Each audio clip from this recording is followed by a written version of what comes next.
This video shows how to replace the toner cartridge for the Xerox B410 printer. The toner cartridge is accessible from the front side of the printer. Press the button on the right side of the printer to open door A.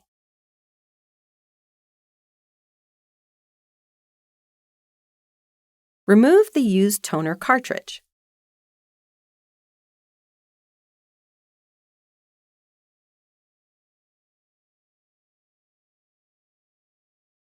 Unbox the new toner cartridge and then shake it 3 times to redistribute the toner.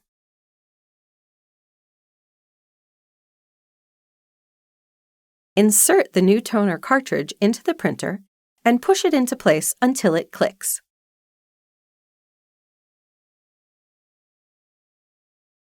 Close door A.